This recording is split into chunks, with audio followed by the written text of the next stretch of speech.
My name is Bill Ford. I'm with a company called SESCO Management. As you all know, ACIL pays us a monthly fee. For that, you have free access to us on a daily basis on any HR question, compliance question. Frankly, most of our questions are terminations, substance abuse, harassment, those kinds of things. So take advantage of that phone, and hopefully everybody's also getting our monthly newsletter, okay? I've been with the company about 24 years, and this piece, as we're going to talk about today, is challenging but a lot simpler than the last one. Healthcare is quite complicated. I think the only thing that, as you all probably can guess, is gear up for the cost. I don't think you're going to see any major changes that are going to help us in this room anytime quickly, maybe in our lifetime, because I think some of the tough choices to be made, like tort reform, are just so politically challenging that they're charged that it's hard. So anyway, I think you can expect more of the same for a good period of time. Based on the oral arguments as of the last 3 days, there were some really challenging questions from both sides. But frankly, all of this rests in the hands of, sounds like, one person, and that's Justice Kennedy. So our fate, right, wrong, or indifferent, seems to be in the hands of one person. So frankly, that's kind of a scary thought.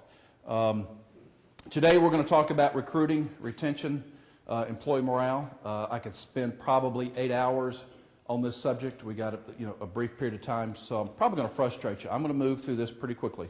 I want to hit the high points. Hopefully you'll learn a couple of things out of this, and as we move into the next session, to 12 to 1:30, the roundtable, some of these questions and topics will come up there as well, so we'll look for some of your input. I'm extremely informal, so if you have any questions, raise your hand. We'll answer them as we go through this. I think you'll probably learn more from your questions and input than me sitting up here and preaching. Does everybody have a handout? If not, there should be plenty on the tables. And if you need extras, let us know. You also have a drive in your packet, in your pouch. Is that what we call it? Pouch? Yep. And what we did was we prepared quite an extensive manual. So as we work through this, if you want more information, go to your drive. There's a lot of good information in this. It's about, I frustrated Beth, but it's about 100. I'm sorry? 102 pages. 102 pages, okay. But there's a lot of good information in there that's meant to take home, use, research from, etc. Okay. As we talk about recruiting, screening, hiring, why is it so critical to us? Why is this process so critical? And I know that's a very basic question, but let's think about this, especially in light of the healthcare conversation. Why is this so critical to us? Okay. Cost of turnover. We're going to explore that. So if we don't hire the right person the first time, turnover is probably going to increase. Labor is our largest single controllable cost. That is something that is in our hands in terms of staffing and how much we pay. We're going to explore that a little bit. Of course, if we hire the right person, our performance is going to be good, and hopefully morale of other employees. And then, frankly, our time. We wear a number of hats, and how much time do we want to spend babysitting employees versus making things happen. Some estimated cost of selection mistakes. This is not hard and fast, probably actually on the low end. But if you can see that the model is a $25,000 salary, and some of the cost factors include poor performance. We estimate that to be about 10% of the salary, or $2,500. If somebody's just not doing what they're supposed to be doing, they're mediocre. Performance deficiencies during a replacement. Maybe we're understaffed, or maybe there's time involved with replacement. 10%, another $2,500. Cost of screening and hiring, 5%, $1,250, probably on the low end, particularly if you start putting ads in Career Builder and those kinds of things. And then indirect costs such as low morale from other employees who've been working next to somebody who's mediocre. So you're looking at about. Where did these estimates come from? Just general research. Again, it's not hard and fast. It's not. Now, you're not going to give me a hard time, are you? No, I'm going to subject you to the same questions that people subject me to. Where do the numbers come from? Just general. If you go out on Google, there's some general estimates by SHRM and some other organizations that'll provide you some estimations of. So there's some generic survey process that somebody That's right, right. There's not anything as relates to from your all's industry. There's not anything that's very specific. Yeah, right. Yeah, not scientific. I've even heard up to even at your all's level, sometimes the cost being 2 times annual salary. That can be hard to explain sometimes as well. But anyway, let's just all agree that there is a significant cost to poor hiring mistake. So this is a generic number. It's not in the laboratory testing industry. No, generic from the HR world. Yep. So you've got unemployment, you've got potential EEOC defense, you've got wrongful termination, all kinds of things. Yep. And that is not in there. So that's a very good point in terms of unemployment costs. And that can be significant. Good point. I'm sorry? Yeah. Shoot, yeah. If we can learn, great. Turnover facts, about 50% of new hires last 6 months. We're going to talk about that. How can we get them to last longer than 6 months? About 35%, these are general terms, 35% of the turnover is due to poor initial screening, poor interviewing, not checking references, and poor job candidate matching. We're not matching the right person to the job. In terms of performance, as we look at that as a cost, you're going to see basically we have a department there of 4 employees, A, B, C, and D. 2 of those employees are scoring at a 9 out of 10. Again, this is just a pure example. The other 2 employees, C and D, score at a 5. So our overall average is a performance rating for that department is 7. First of all, I would ask, whose score is this? What the overall score of 7 in terms of performance? Whose score is this? I'm sorry? Absolutely, management. That reflects management. What opportunities exist here in terms of this model? Absolutely. We cannot, and this session is not designed for this, but we cannot afford, and as we talked about the health care cost as well as other labor cost, we can't afford to allow mediocre behavior to hang around. If you got one of those employees, C and D, up to a 9, technically speaking, you've got the same score average with 3 employees instead of 4. Okay? So I guess the first thing we need to understand is not only hire the right person, but if you don't hire the right person, don't let that person hang around. Effectively manage them, either help them get themselves up or get them out. You owe it to yourself. You also owe it to your other employees who do show up and work hard and do a good job. Some other realities, performance management equals profitability. This is very, very basic again, but the model there is we show 100% of our revenue. Hopefully we're going to show some sort of profit before taxes, whether it's 1, 2, 3, or 4%. This is not industry related, but an example again. And then the next piece is wages, salaries, and benefits, probably on the low end at 25%. I don't know what the typical percent is in this industry, but it's probably approaching more like 40 cents out of every dollar is spent on labor and benefits. And then we look at those things that we can't control, and that's light, heat, electric, and those kinds of things. Somebody is telling us what we're going to charge for the most part for those kinds of fixed expenses. So the only thing that we can really control in this model is how many people we're going to hire, how we're going to staff up, and what we're going to pay those folks. Okay?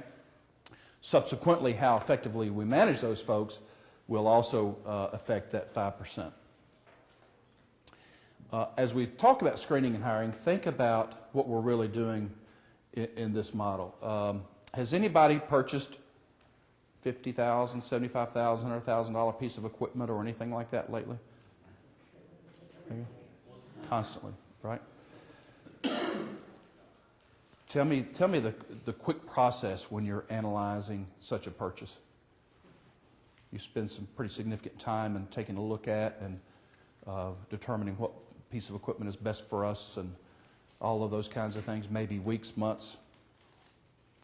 Spend the most time trying to figure out where we're going to get the money, because when you spend $1 on this, you can't spend it on that or the other thing. Right. So the opportunity cost analysis is typically the most painful one, unless you've got a lot of cash sitting in the bank. Okay. So that's part of the analysis. What else when we're looking at those kinds of expenses? Those fixed expenses. What else? Return on investment, all kinds of things, right? And it's just not a quick, simple process, is it not? And that's typically a one-time cost. Are we spending, my challenge to you is, are we spending the same kind of time and effort on purchasing behavior, a salary of $50,000 to $75,000 that is compounding year after year? Are we really spending that same kind of time and effort to analyze the behavior as we would a fixed expense? Probably not. Is that true, if we challenge ourselves? Okay. So obviously it's critical. Labor is our largest single controllable cost, and the bottom line point is we need to do what we can do to screen properly. And again, in the roundtable starting at 12, I'll be interested in folks' input in terms of what we do. But recruiting, obviously we need to think outside the box in terms of how we're collecting applications and or resumes. Anybody using employee referral programs where if an employer refers somebody and they stay with us a year, then they get a check of $250 or $500 or whatever it is? Anybody using any employee referral programs? Do you find, oh good, most everybody, great. You find that they work? Yeah, but it seems to be a pretty good source of, okay. Co-op program internships, anybody taking advantage of anything like that? Great. Yeah, y'all are well ahead of the curve. What about profile media, promoting ourselves? Depends what you need. We had a client who was growing about 500 employees, and this is recently. They needed to fill about 75 positions. They've been struggling for about a year to fill those. Couldn't fill them. They did all the traditional advertising and the sign out, out on the main road that we're accepting applications and those kinds of things. And we recommended that we call the local media. Anybody that's hiring in these days, it's unusual. So the media came, they ran an article on this company, and bam, within a week they got 75 people in the door. So it just, in terms of telling your story, your opportunities, think about those kinds of creative ways as well. Whether it's inviting the media in for a plant tour or physical tour or whatever it might be. Okay, but that might get your story out there. Of course, online. Some are using Craigslist. Anybody using Craigslist due to the freeness for that whole thing? Yep. Any luck with Craigslist? No. Yeah. I think that's come and gone. What are we using? Career Builder, Monster, is that primarily what we're using? Okay. Is anybody using a traditional newspaper? Yes. Are you? Yeah, in my business, used to be, we needed only very experienced people. We never had entry-level openings except one time. And we put ads in the local and Seattle papers, which were very specific. Mm-hmm. In spite of that, we got more than 300 responses for a single opening, of which 200 were utterly Not qualified. well, they were beyond not qualified. Right.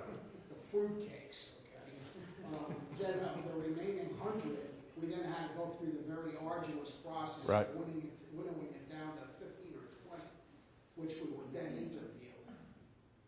But Ultimately, did you find somebody through that process? as a matter of fact, we actually found 3 people. Okay. I hired one, put the other 2 on the Rolodex for the next opening, and I wound up hiring both of those individuals over the next year. Good for you.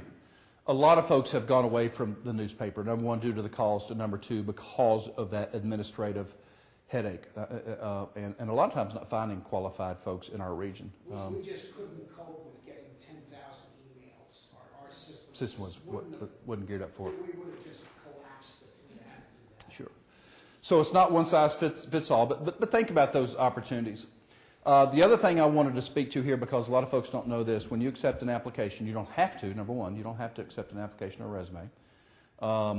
Some folks, if they're not hiring, will post on their door or otherwise that we're not accepting. We don't want the liability or the administrative cost. But if we are, know that applications are legal documents, and technically speaking, we need to keep applications on file for 1 year.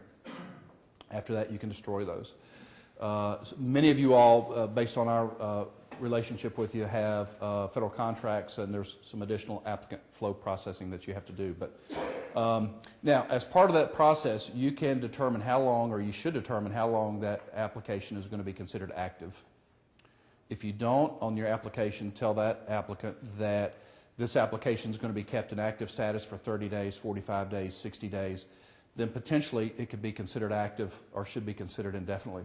So limit your liability or your time in terms of how long you have to look at that application or consider it. They can always come back in and fill another one, okay? So after that 30 days of active period, put it in an inactive period for 11 months, okay? We just get a lot of questions on that process. Behavioral interviewing. Anybody familiar with what we call the behavioral interviewing? Okay. I've audited for 24 years, and I can't tell you, probably count on one hand, how many organizations actually have prepared by job title or position opening, prepared maybe 4 or 5 good questions for themselves or their managers to use in the screening and hiring process. Has anybody done that? Actually prepared some good questions that we use, that we know work? I see one. Anybody else? Couple? Okay. Maybe may take y'all 30 minutes to do this. But the behavioral interviewing, basically what we want to do is ask open-ended questions that will delve into a person's history or past in terms of how they performed previously. For example, applicant, in your past job, how did you organize and prepare for an assigned project? Again, these are going to be customized to your position in your organization, but what we want them to do is start talking about their history and experiences, because that's the best predictor of future behavior. Top 5 strengths, top 5 weaknesses, all of those kinds of things, throw them out the door. Okay? Explain on your last job how you handled a conflict with a coworker if they're working in teams. Describe how you delegated responsibility in a previous job. How did you handle a difficult employee problem? Those kinds of open-ended questions. Now, in your booklet on your drive, we have provided to you what we call a behavioral interviewing guide, and it goes by topic. And for each topic or job-related topic, there are several sample questions. Suggest that you look at those, come up with maybe 5 to 10 good questions for each position.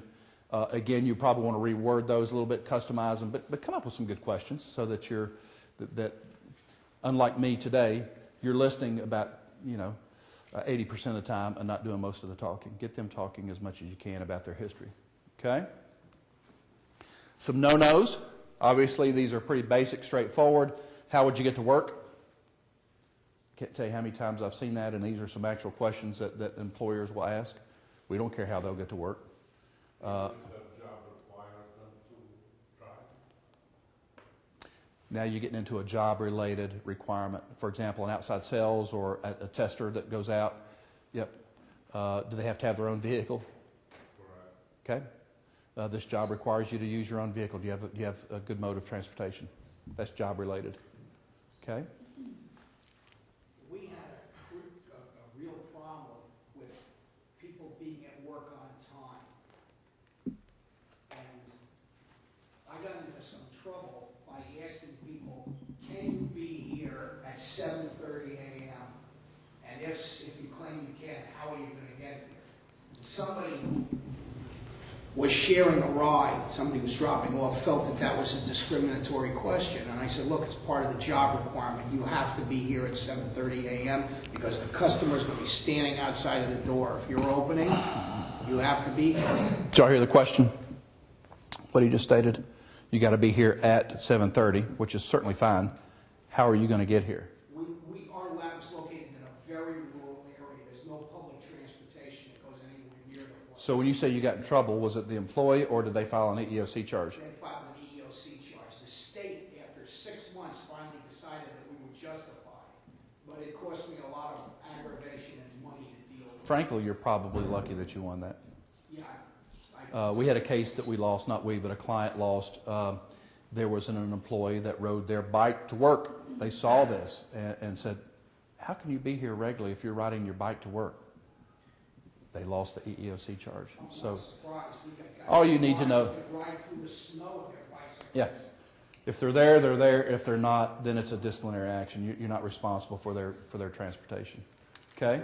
Then again, if it's a disciplinary action, they have a cost of laying them off, they have a cost of rehiring. Some of these questions are relevant because it minimizes your exposure to additional costs. Yeah, and I tell you, as a consultant, and not being in the legal profession, I'm not to tell you what you can't do.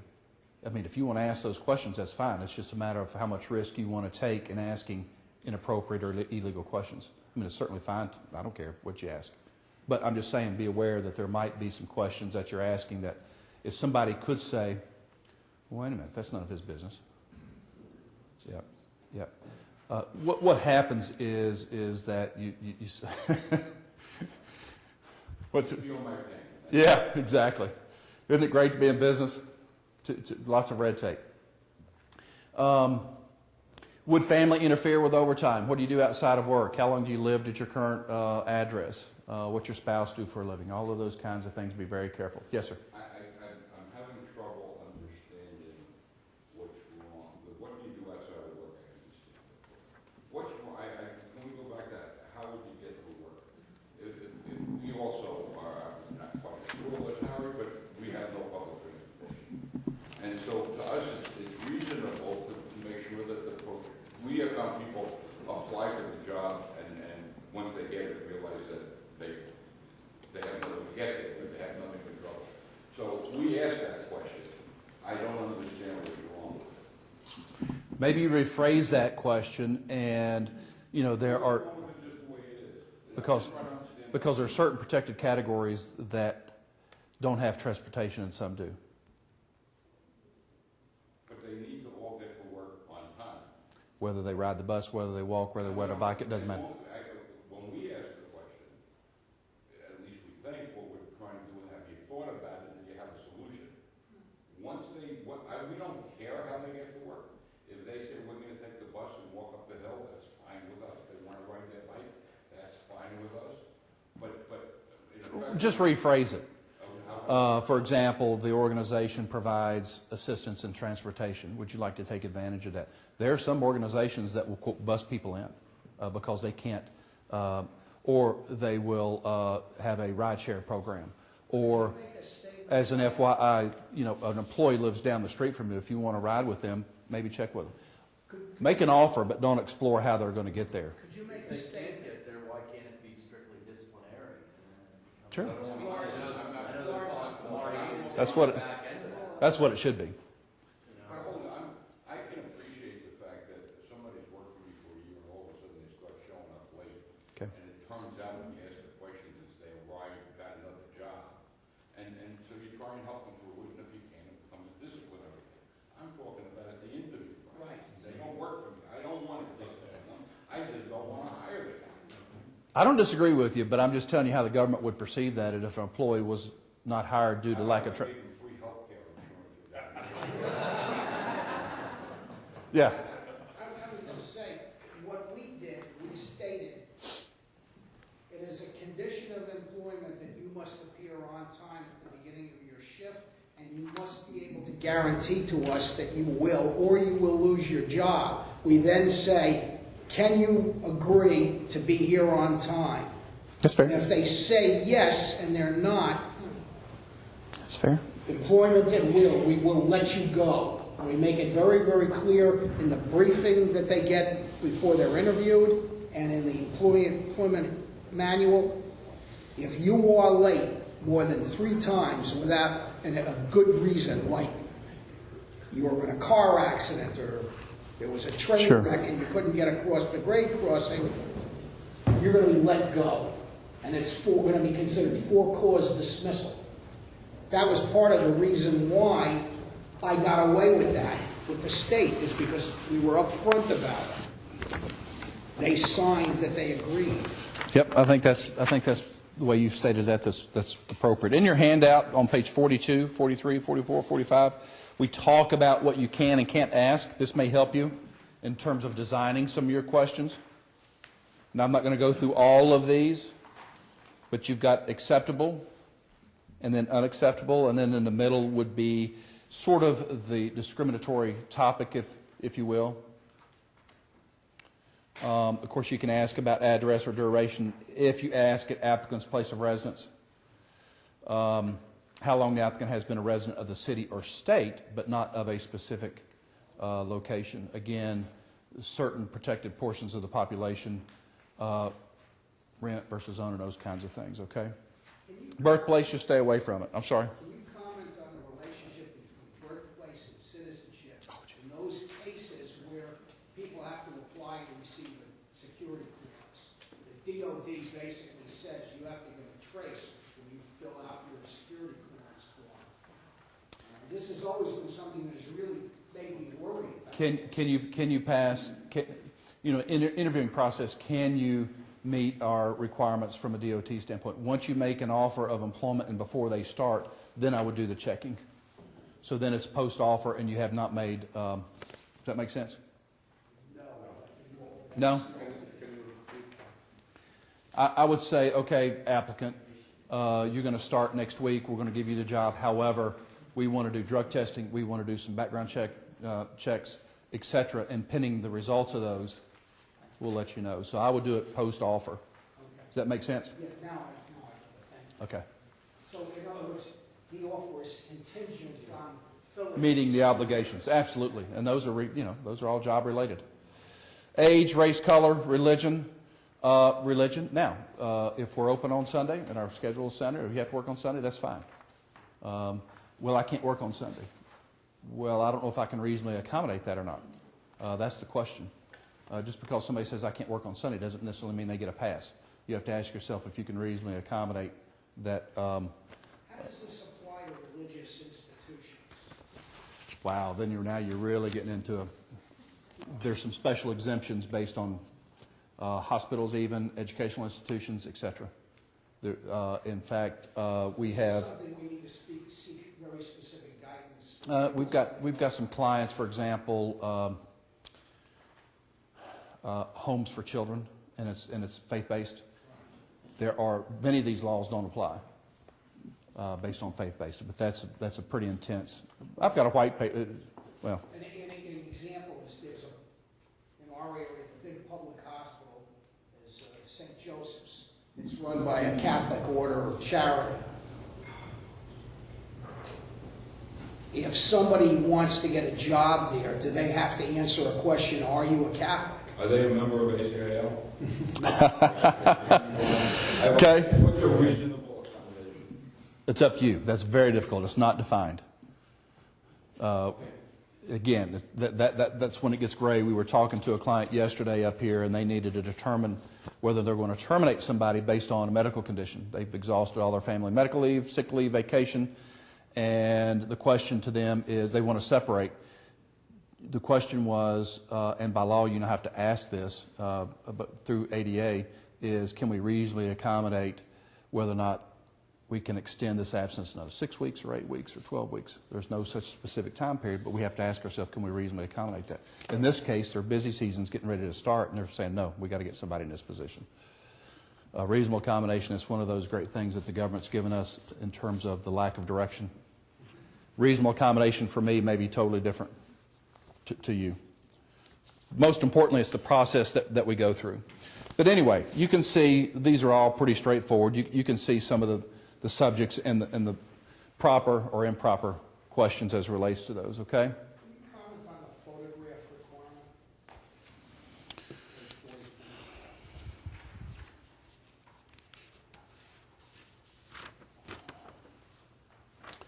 requirement? Photograph may be required after employment. Now, there may be some DOD that I'm not familiar with, some DOD or some other requirements that may require it, but that's about all. Now, what a lot of employers do is, for I-9 purposes, immigration purposes, we'll get a copy of the driver's license and Social Security card. You don't have to do that, but if you do that, make sure you do it for everybody and you're just not singling somebody out, okay? Just be consistent in your practice. What are they protecting by preventing people from asking for a photo? What's the legal basis? Discrimination. Okay, in what sense? You got to ask them. Some of these laws don't make sense, but yeah, discrimination. Oh, maybe they're saying, well, the guy's black, I don't want to hire him, is that? Sure. Okay. If I'm hiring for a driver position as part of the application, can I ask for a copy of the license? Absolutely. Yep. It's job related. It's required by the job. Absolutely.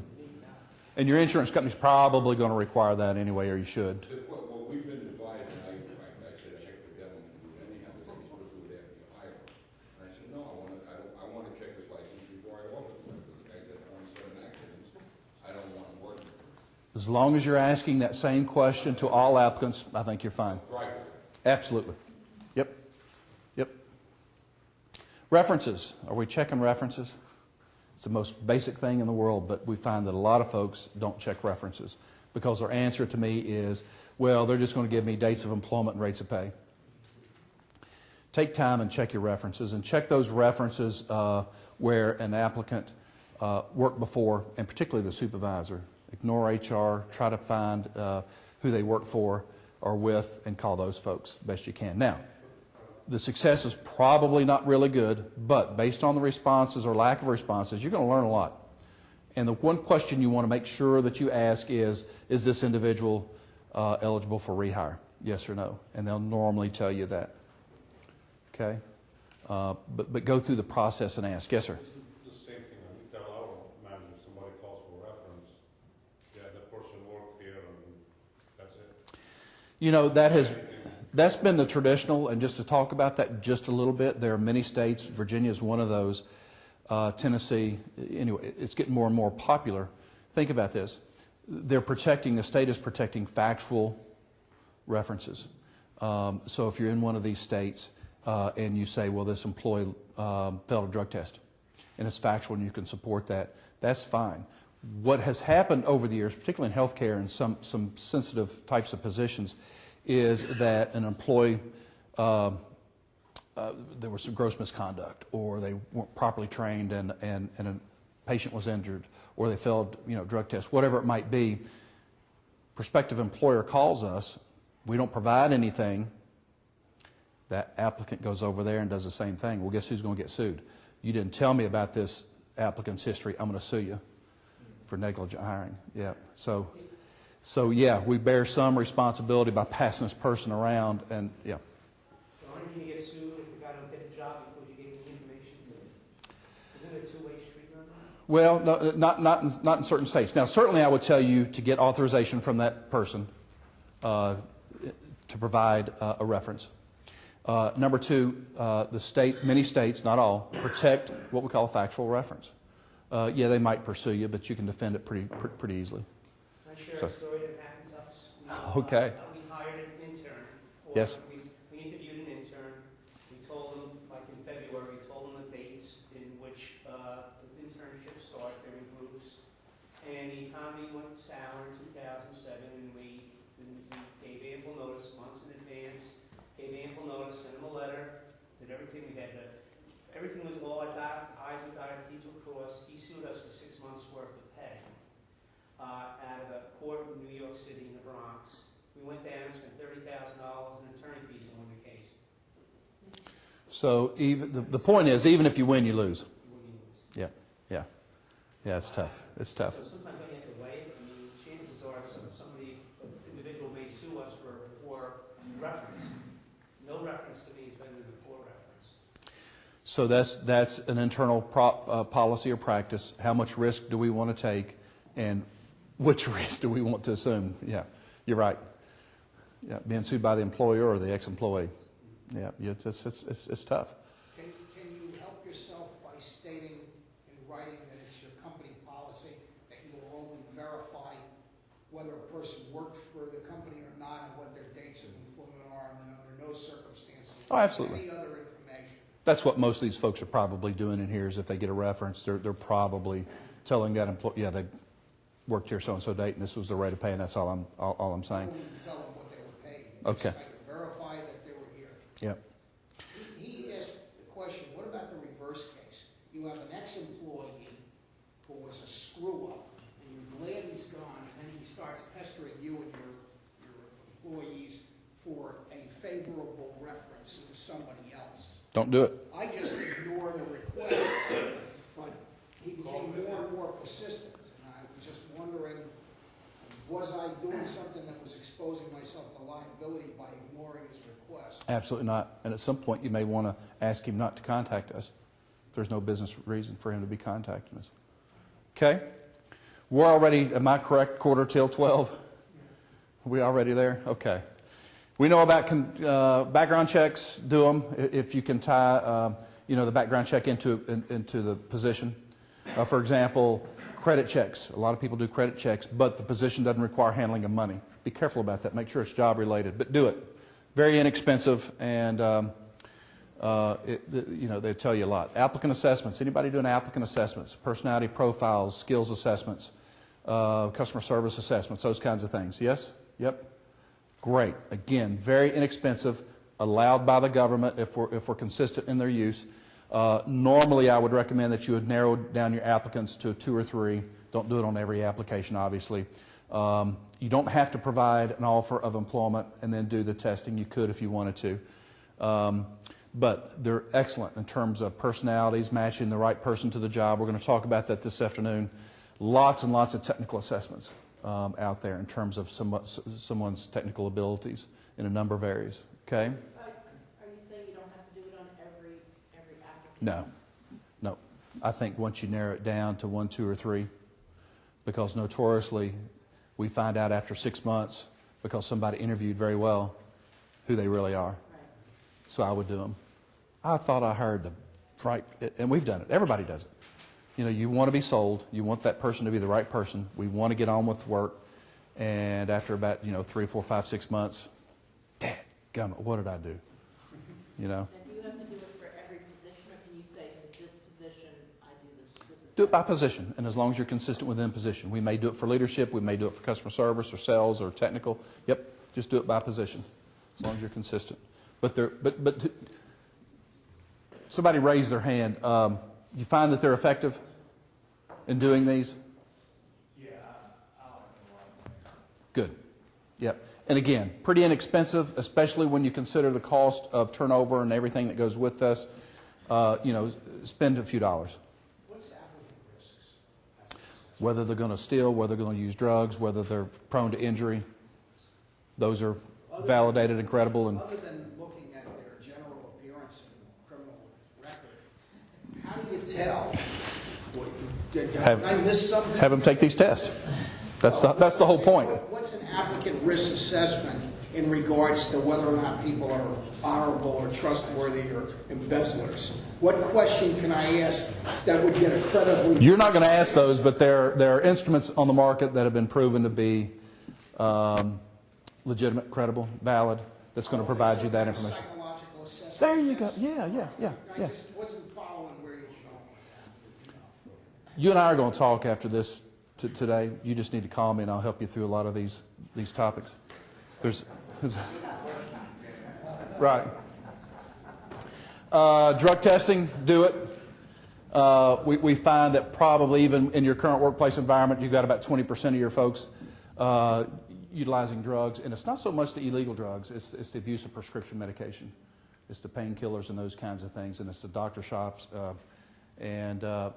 Unfortunately, the physicians anymore are not much better than the ambulance chasing attorneys. They want the visits. Consider multiple interviews, team interviews. Maybe have them come in and do a job share. Spend a day or two with you. Okay? Most separations happen within the first 6 months, and the question would be, how well are we training, providing orientation? Are we mentoring and doing those kinds of things? Anybody have any kind of specific orientation and mentoring program? Outstanding, good. Again, y'all are well ahead of the curve for the most part. Okay? In your handout, you do have some forms on page 60, 61 that you may want to consider. Again, they're off the shelf. You may want to customize those for your own use. But spend a lot of time, more time up front with that applicant. Especially the younger folks, the Gen X and the Gen Ys. They need a lot of attention early on. Okay? Help them get acclimated to your organization. Mentoring, again, in your handout, and I'm not going to go through these. There's some mentoring forms to help you prepare for those kinds of relationships. And then we get into employee retention, which is a whole other issue in terms of employee morale and retention. and I'm going to kind of speed through this given the time. But ask yourself, are we implementing recognition and award programs? Are we doing those kinds of things? Communication programs, maybe even up to 5 formal communication programs. And you say, golly, what could those be? Well, are we as presidents or vice presidents or senior management, are we sitting down with our employees maybe once a month and having a lunch, 1 in 10 lunch or something like that? That would be a formal communication program. Are we doing employee surveys? Are we asking our employees what they like or recommend that we do to make it a better place to work? It all comes down to the next one, and that's effective supervision. Your frontline supervisors are going to make you or break you. Make sure that those folks have the necessary tools, handbooks, programs, job descriptions to be successful. Okay. Timely performance appraisals, and we do like to tie compensation into performance because there is a cause and effect. Okay. And be very careful about your managers and supervisors who are socially placing employees through the system. We see that a lot. They're giving employees all 4s or 5s out of a 5, so they avoid the tough conversations about, okay, these are some things, employee, that you need to do better. And probably at that point, timely performance appraisals. What did we say early on? You can't allow mediocre behavior to hang around. If you're doing a performance appraisal, it's been a year, and this employee scores a 2 or a 3, maybe underperformed, mediocre, we probably haven't done our job in terms of either getting them up or getting them out during that first 12 months. Okay? Competitive employee benefits is critical. And then, particularly with the Gen X and Ys, career, if you can, career path, career succession, development programs, if at all possible, if your organization is large enough. Okay. And I think I'll end it on this. These questions, they're on page 74 and 75, and we also have some answers and explanations there for you. How much do we know about employee motivation? If they didn't need money, the majority of people would not work. True or false? False. Employees work for a lot of different reasons, not just the money. Okay? A clean, comfortable working environment will motivate most people to work more effectively. False. False. It's a job satisfier, but it's not a motivator. Okay? Something we need to do, but it's not going to motivate our employees to do more. Okay? 3, for most employees, having job security reduces their need to work as effectively as they can. False. False. That's right. Just because I have job security doesn't necessarily mean that I'm going to lay out on you. Well, if that's true, then how come the federal service is not the most efficient? Well, there is some truth to that, but it's not related to motivation. For example, those organizations who continually give an across the board 2 or 3% year after year, you'll find that the folks that have been there longer have been conditioned, doesn't matter, as long as I'm here the next year, I'm going to get the same. It's not necessarily an employee motivation issue, but it's a conditioning. And you're right, the government is notorious in terms of that kind of pay system. That's why I said tie your pay into performance. For some people, a distinct job title is a greater motivator than money. True. Yep.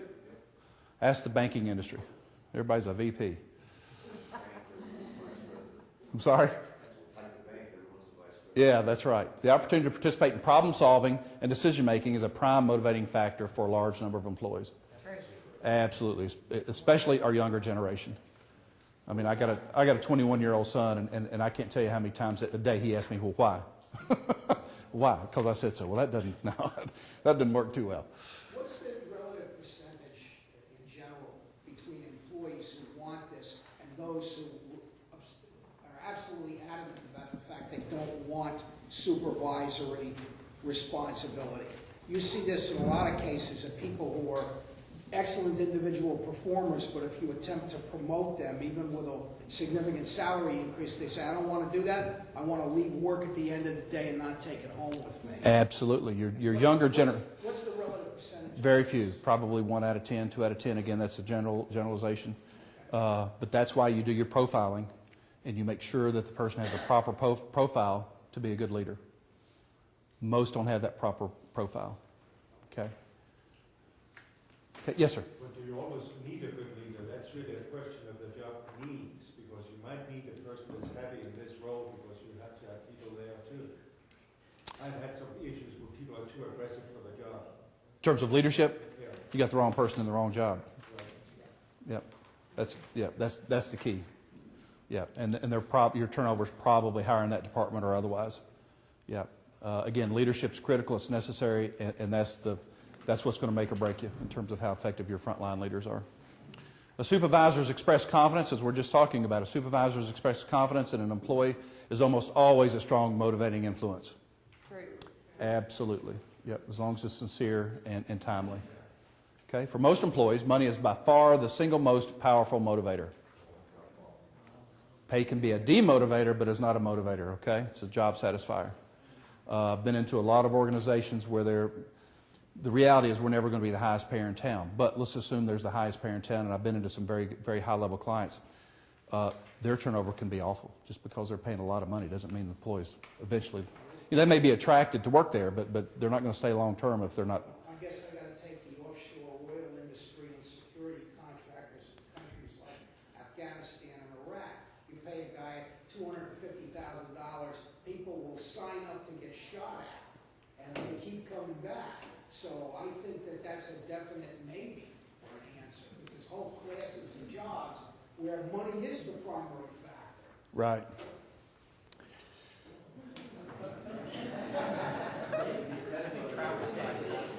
I'm not sure I'm going to sign up to be shot at.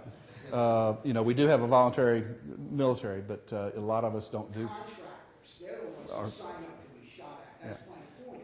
But is that long term? I may sign up to go over for a year. Doing it for 6 and 7 years, that's pretty long term. Okay. They may just be adrenaline junkies, though. Yeah. Pensions, medical insurance, and other fringe benefits are major factors in motivating employees to work effectively. True. Okay. No. Again, satisfiers. Awards and other forms of public recognition are strong motivators. Yes. Absolutely. In talking about employee motivation, we get the calls all the time. Well, what can I do to motivate my employees? Can we motivate our employees? Absolutely not. Motivation comes within. However, we as leaders can provide the proper environment to allow motivation to happen. Okay? So don't, again, hire the right person, train them, work with them, and if they're not doing what you need, get them out. Otherwise, move them up in the system. We've got a lot more in the packet. We're out of time. We'll probably talk about more of these subjects in the roundtable. Any questions or comments? Again, pretty basic stuff, but probably most are not doing everything we can do to screen and hire the right person. Will we agree? Probably.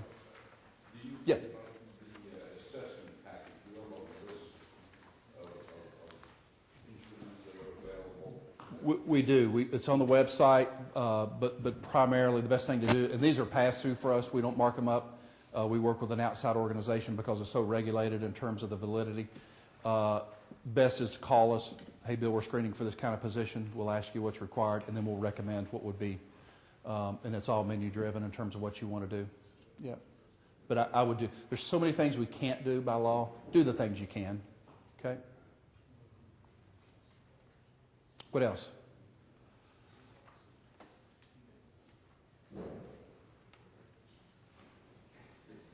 Okay, that's it. Hope to see you in the next session. I guess the roundtable at noon, right?